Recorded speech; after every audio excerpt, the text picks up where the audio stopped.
je voulais justement vous accueillir avec cette actualité. Hein. Le professeur Maurice Kamto, le 31 mai dernier à Paris, lors de son meeting à la place de la République, a traité certains professeurs d'université de faire le droit du quartier sur les plateaux de télévision. Une opinion de plus en plus pressante à penser de manière très claire que le professeur Maurice Kamto répondait au professeur Ouanangini. Vous vous êtes senti blessé, vous êtes senti frustré, humilié, professeur Ouanangini? De toutes les manières, monsieur, ici, je préfère faire le droit du quartier plutôt que le famlage juridique. Ah bon? Et donc, parce que ce que le professeur Kamto fait, c'est du famlage juridique. Vous insistez. Monsieur, ici, ses partisans ont l'habitude de l'appeler le pape du droit. Et je dis ceci, le pape, Léon XIV, le très Saint-Père, ne peut pas dire que Satan est bien et on accepte. C'est-à-dire que s'il dit ça devant le dernier des fidèles que Satan est bien, ce croyant ne peut pas accepter, même si c'est le très Saint-Père. Donc, tout pape du droit que soit, entre guillemets, le professeur Maurice Kamto, il ne peut pas faire du famlage juridique et on accepte. Je refuse. Donc, ce nouveau concept de famlage juridique en français facile, c'est du famlage juridique, c'est du français. Du vaudou juridique. Non, c'est du famlage juridique. Lui préfère le famlage qui est à côté de nous. Vous insistez que le professeur Kamto fait du famlage juridique. Bien sûr. Monsieur Haïssi, toute leur histoire là est basée sur la bayamsalisation des mandats. Les mandats ne sont pas comme basés sur la bayamsalisation des mandats. Les mandats représentatifs ne sont pas comme les arachides, les cacahuètes qu'on vend. On prend ici, on donne là-bas, on reprend là-bas, on donne ailleurs. Non! Même si c'est le professeur Kamto qui le dit, on ne peut pas accepter. C'est maintenant que je comprends ce que le professeur Ona Joseph disait quand il disait que la politique a déshabillé l'agrégé. C'est inacceptable. Et je répète que je préfère faire le droit du quartier plutôt que le famlage juridique. Et d'ailleurs, à l'Académie du droit du quartier, nous sommes déjà nombreux. J'étais seul. Mais maintenant, il y a le professeur Luison et Somba, il y a le professeur Ondoa, il y a le professeur Magloire Ondoa, il y a le professeur Jean Djoya. Donc nous tous, il n'y a qu'un seul juriste dans ce pays. C'est qui? C'est Maurice Kamto. À la dernière sortie du professeur Maurice Kamto du côté de Paris, nous avons pour angle ce matin la réaction d'une bonne opinion africaine et surtout c'est des réactions qui continuent à faire couler beaucoup d'encre et de salive, que ce soit au niveau des réseaux sociaux ou alors au niveau des médias classés, qu'il s'agit de la sortie de ce jeune Sénégalais qui a estimé que le professeur Maurice Kamto a manqué de respect au Sénégal en faisant allusion à cette bataille. Il a également estimé que la démocratie du côté du Sénégal a été gagnée sous le sceau de l'apaisement. Elle n'a jamais été sanglante. Je commence par Saint-Éloi Bidon. Saint-Éloi Bidon, ici sur place au pays, il y a également certaines plaintes, notamment une qui a été déposée au niveau du commissaire du gouvernement, des gens qui pensent que le professeur Kamto est passé par un appel à l'insurrection. Votre réaction? Mais c'est parfait. Je crois que la marche de Paris du professeur Maurice Kamto, le meeting de Paris, est une démarche insurrectionnelle. Insurrectionnelle parce que qui se rapproche de ce que j'avais développé par le passé, la notion de coup d'état scientifique. En quoi consiste le coup d'état scientifique? C'est des constructions intellectuelles et d'intelligence qui sont menées avec des méthodes très modernes qui visent à mettre en déroute un pouvoir établi. Et le professeur Maurice Kamto a, dans ses propos, insinué que même s'il faudrait que le sang coule, il va falloir passer par là pourvu qu'il arrive au pouvoir. J'ai dit que la démocratie sénégalaise et la démocratie camerounaise n'ont pas de... Il n'y a pas de comparaison à faire. On ne peut même pas faire une comparaison. Parce que la démocratie sénégalaise est culturelle. C'est-à-dire que les Sénégalais sont politiquement en avance et très matures. Et très matures. Quand vous posez la question à un Sénégalais de savoir pour qui il va voter, il vous dit, je vote tel parce que il va faire ceci, il peut faire cela.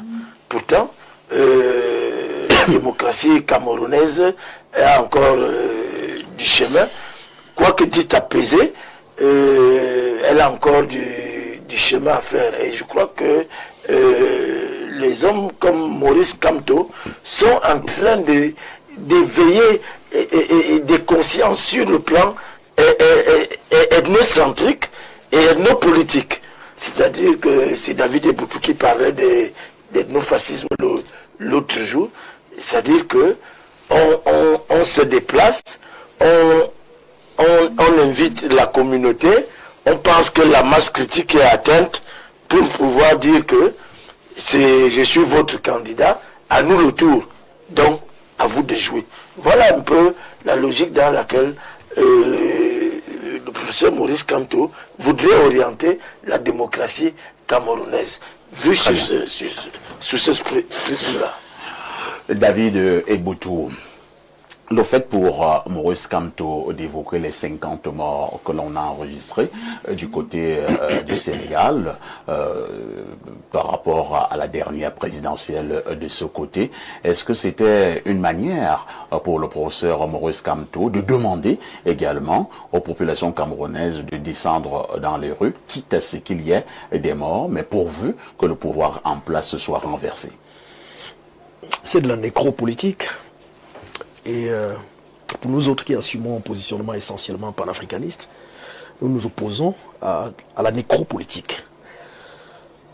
Maurice Kamto, lors de ce meeting de Paris, a laissé entrevoir clairement qu'il est opposé à l'idéal démocratique tel que construit, tel que imaginé, tel que postulé par bon nombre de pères fondateurs de la démocratie en Afrique et même des militants engagés qui ont perdu leur vie pour cet idéal-là.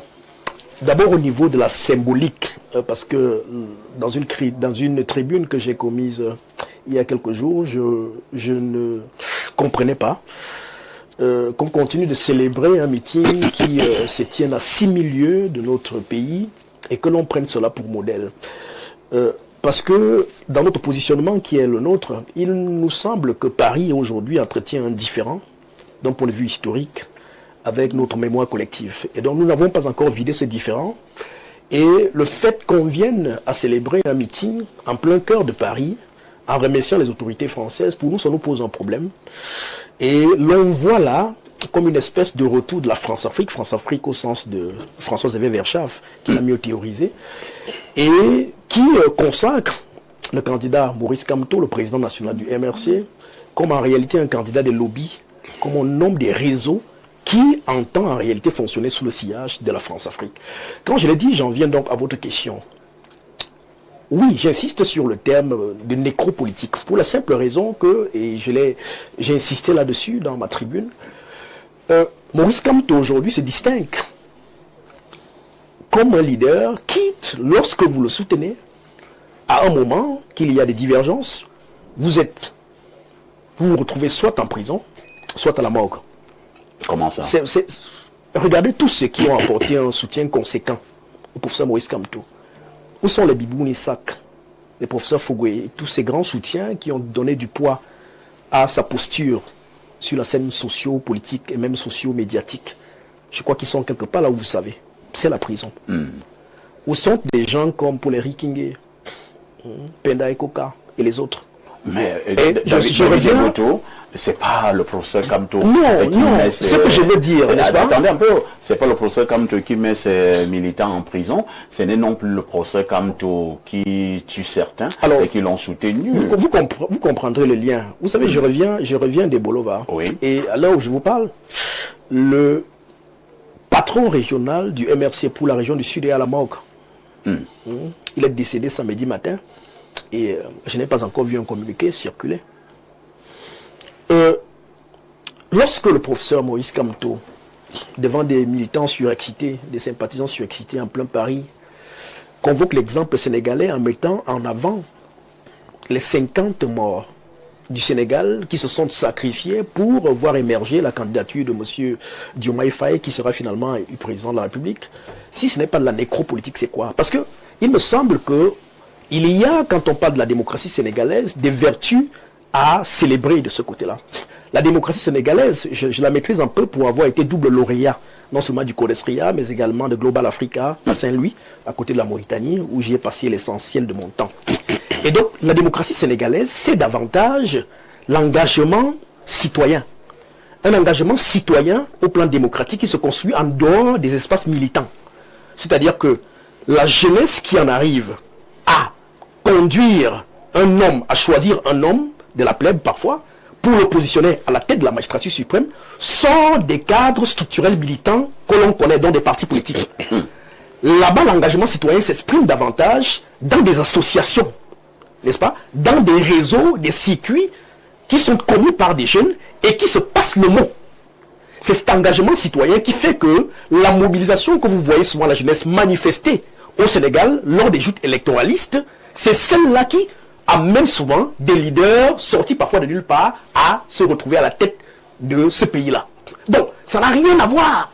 Et moi, je me serais attendu que M. Maurice Kamto exalte cet engagement citoyen qui n'est pas véritablement en marche chez nous. C'est-à-dire que chez nous, penser que la politique s'est faite uniquement dans des espaces militants, des partis politiques, et penser que c'est à partir des militants qu'on peut obtenir un suffrage conséquent pour diriger un pays comme le Cameroun est faux.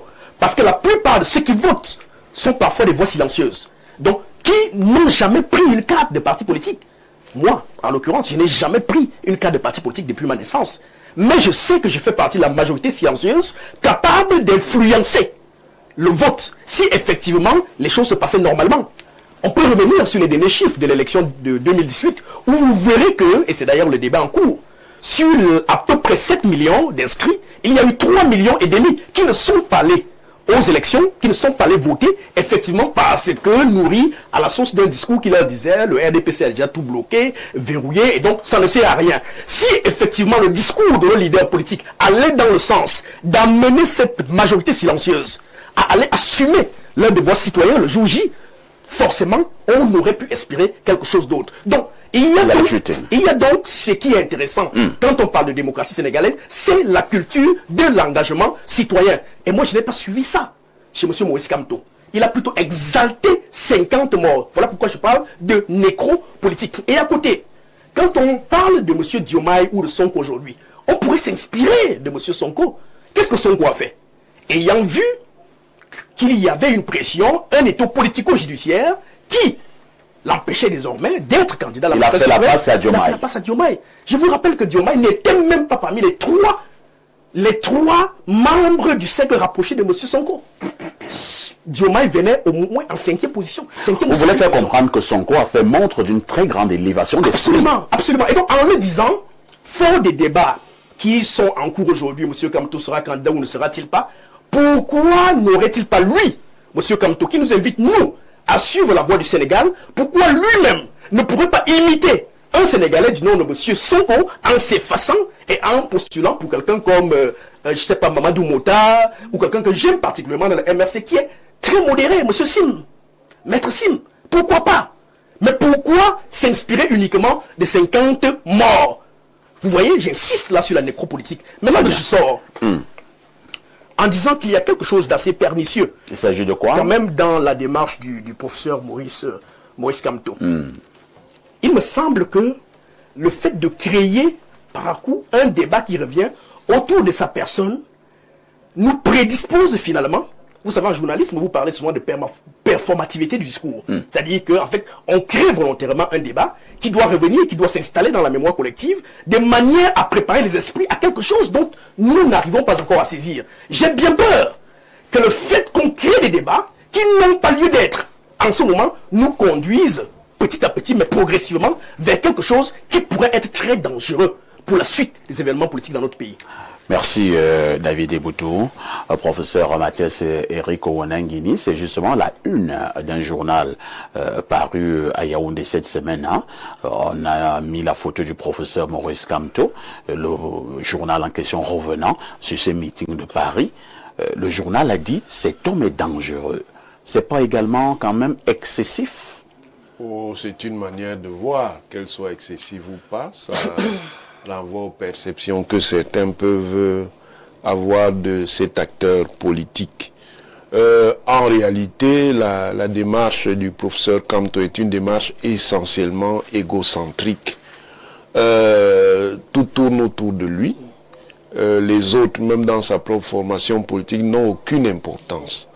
Un leader politique sérieux, un leader d'opposition sérieux, quelles que soient les difficultés qu'il peut rencontrer dans la compétition avec le parti au pouvoir, ne choisit pas la logique du boycott dans le contexte camerounais en sachant quelles sont les règles du code électoral pour ce qui concerne l'élection présidentielle.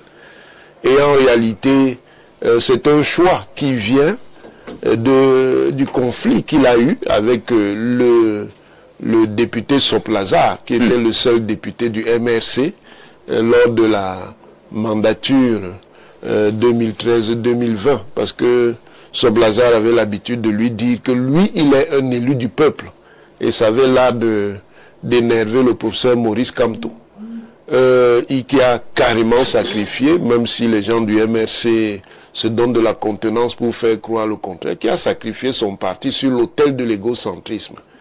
Et pour revenir à ce fameux meeting, vous voyez bien que c'est celui d'un homme inquiet qui en fait veut exciter les Camerounais parce qu'il pense dans sa tête que c'est sa dernière occasion d'être président de la République. Il est obsédé par cela.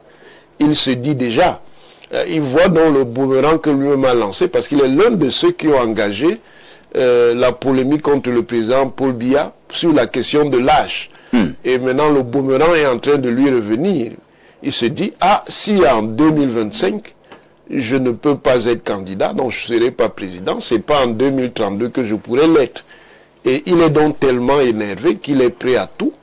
Et dans une démarche particulièrement cynique, il invite les Camerounais à se sacrifier pour son ambition purement personnelle. Parce que c'est une ambition purement personnelle. Et en cela, il n'a rien à voir avec Sonko.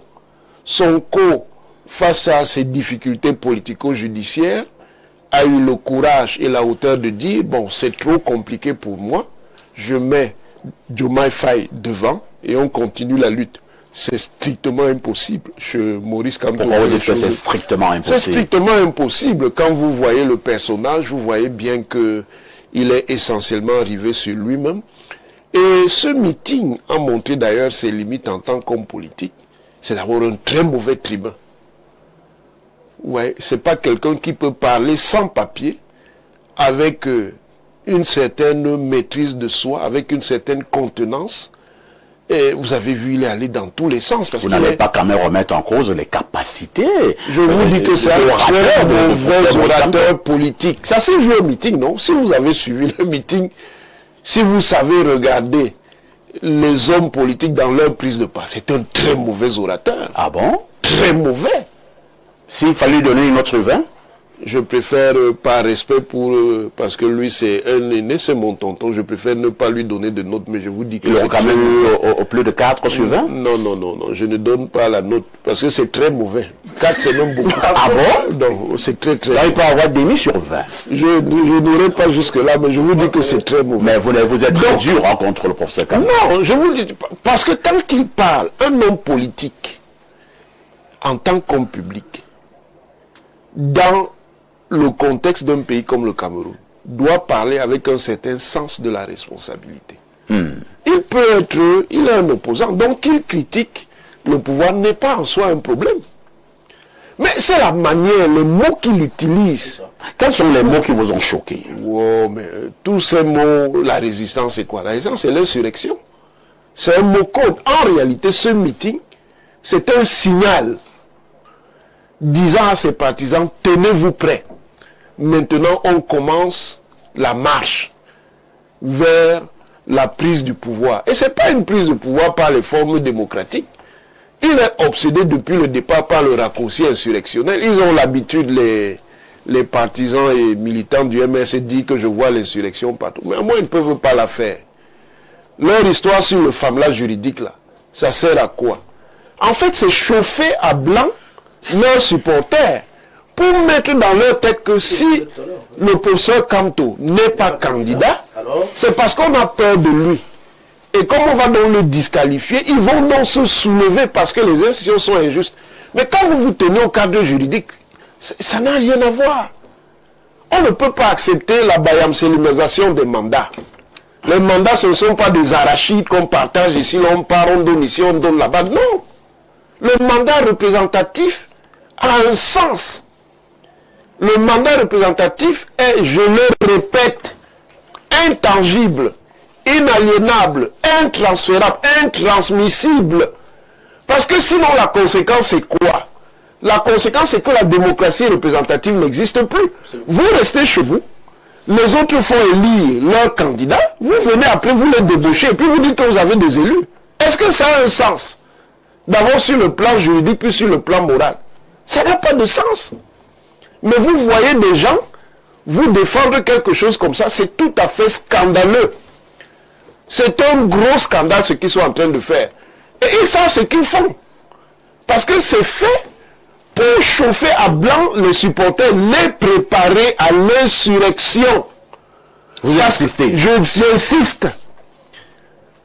Parce que voilà la différence qu'il y a donc entre le politologue et le constitutionnaliste. Parce que le politologue est toujours polyvalent.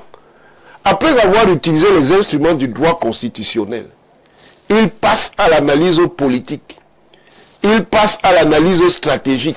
Et il se demande pourquoi des gens savent bien, bel et bien que sur le plan juridique, ce qu'ils proposent comme solution n'est pas praticable, ils continuent à insister.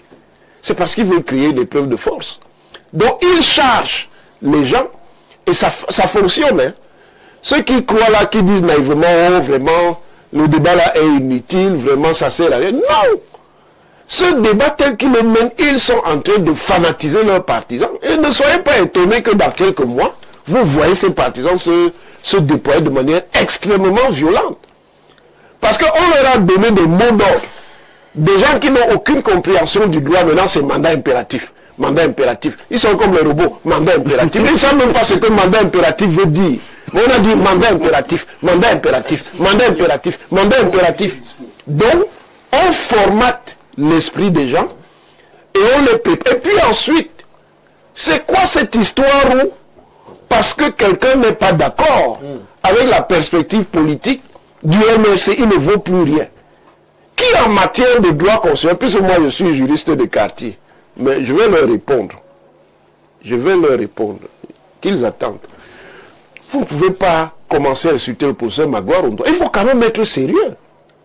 En matière de droit constitutionnel. Constitutionnaliste de très haut. Vous pouvez dire que le professeur Ondoa, il est déjà dans la sardine. Voilà leur propos. Donc, personne n'a une valeur intrinsèque à partir du moment où il ne soutient pas Maurice Kamto. C'est du fascisme. C'est clairement du fascisme. Ils ne sont même pas à examiner les arguments. Voilà pourquoi, et je le répète aux téléspectateurs, ils fuient. Depuis que je demande le débat, ils fuient. Parce qu'eux-mêmes savent parfaitement qu'ils n'ont pas raison. Si on utilise la raison, ils savent qu'ils n'ont pas raison. Donc ils font des monologues à fonction essentiellement propagandiste pour charger leurs partisans. Et je dis, faites très attention. Ça peut être très violent dans quelques semaines.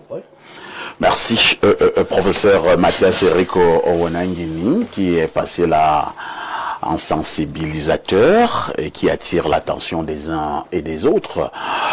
Prince Ekosso, au-delà de tout, les élections c'est dans quelques mois. Est-ce que le professeur Maurice Kamto n'est pas quand même dans son rôle de préparer ses militants à prendre le pouvoir? Si un leader ne le fait pas, il me semble qu'il aura aussi fait fausse route. Bien, merci Parfait pour cette question-là. Je vais essayer de répondre à cette question, peut-être dans une manière différente par rapport à ce que... Il n'y a pas de problème. Nous sommes en train d'entendre ici. Il faut comprendre qu'en politique, il y a des dispositions. Et ces dispositions-là sont prises en fonction de certaines réalités en face. Je ne suis pas en train de vouloir soutenir les discours du professeur Maurice Kamto, surtout en ce qui concerne l'évocation de 50 morts, ainsi de suite, et par rapport à ce qui se passe peut-être dans notre pays. Et il faut comprendre aussi que sur la scène politique maintenant, il paraît que il y a seulement deux camps maintenant. Il y a le camp du professeur Maurice Kamto et le camp de pouvoir en place.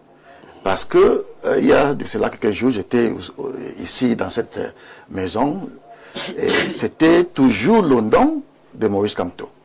Ça me pose beaucoup de problèmes. À quel niveau? Parce que si vraiment un homme politique pose problème dans notre pays ou bien dans le contexte politique, le fait que nous avons cette tendance de toujours parler de lui, chaque jour dans les télévisions... Prince Kosso, moi je fais mon travail de journaliste. Attendez, je vous relance. Oui, je fais mon travail de journaliste. Et si le professeur Kamto ne pose pas un acte qui fait l'actualité, on ne parlera jamais de lui. Attendez un peu.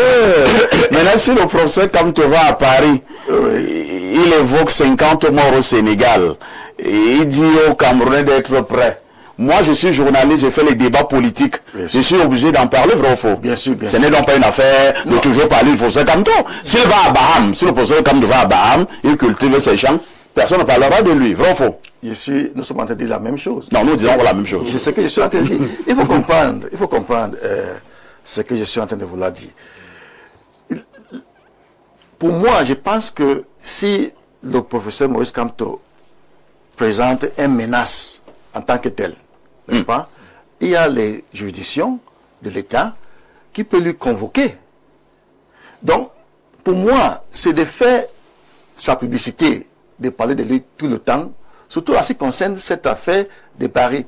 Parce que, moi, je pense que, à un certain niveau... Si le professeur Kamto tient son meeting à Paris, et qu'on n'en parle pas, vous êtes sûr que le professeur Kamto sera content? Aujourd'hui, on a bloqué toute Douala, toute la ville de Douala est bloquée. Est-ce que vous répondez à ma question? Je suis en train de répondre. Si le professeur Kamto tient un meeting à Paris, et qu'on n'en parle pas, vous êtes sûr que le professeur Kamto sera content?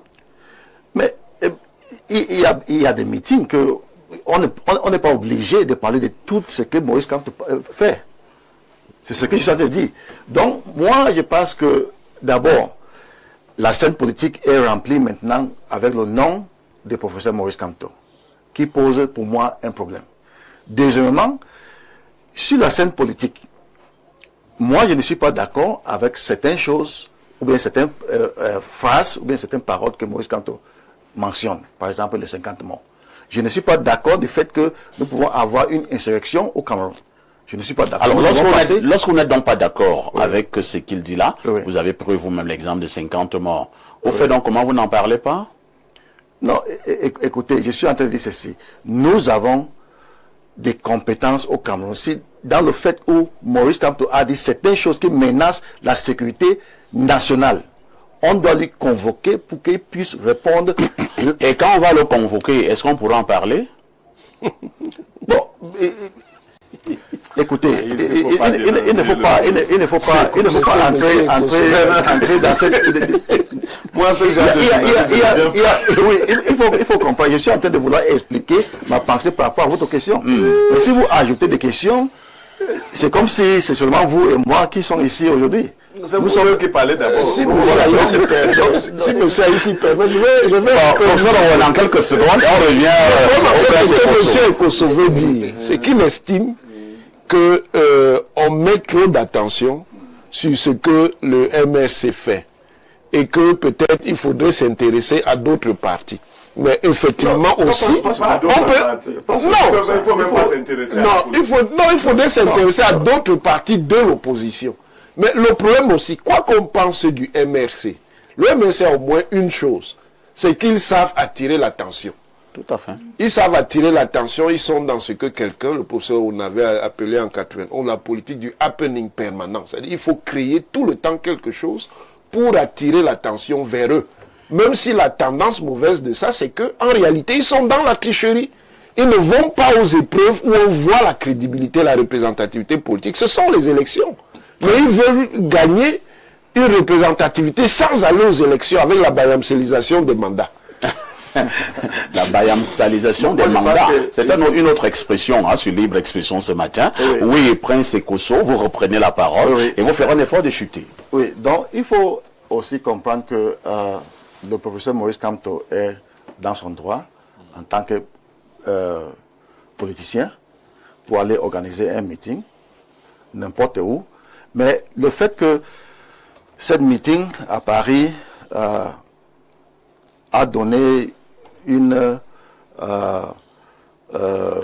impression un peu peut-être compliquée par rapport à la notion de ce que nous sommes en train d'attendre de lui. C'est ça que moi, je ne suis pas d'accord.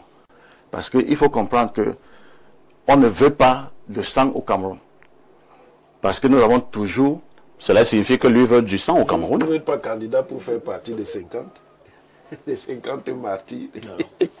Non, mais professeur, quand vous parlez là, je ne vous pas interrompre. Donc, il faut... Non, je vous relance juste. Ne prenez pas ça mal. Non, professeur, nous Prince Ekosso, vous avez dit que vous n'êtes pas d'accord pour qu'il y ait fusion de sang. Déjà au Cameroun. Dans le Nozo, nous avons le sang qui coule là-bas. Est-ce que vous êtes... Est-ce que le professeur Kamso, lui, veut le sang? Je ne pense pas. Je ne pense pas. Pourquoi il a parlé de 50 morts au Sénégal? Je suis à te dire ceci. En politique, il y a des dispositions, il y a parfois certaines situations qui fait... Parce que là, à Paris, le professeur Maurice Kamto a fait un discours populaire. Et ce discours, pendant cette... Dans certains discours populaires, on doit faire allusion aux morts. Il y a certains mots qui peuvent sortir, selon moi. Donc, moi, je ne pense pas qu'on doit s'attarder sur... C'était un lapsus. Peut-être. Donc, on ne doit pas s'attarder sur... Quelqu'un fait un lapsus en parlant pendant 15 minutes. Il dit la même chose. Non, je ne pense pas que c'était pendant 15 minutes. C'était à peu près pendant combien de temps? Il a mentionné ce mot-là, peut-être pendant 3 secondes. Merci beaucoup, Prince Ekosso.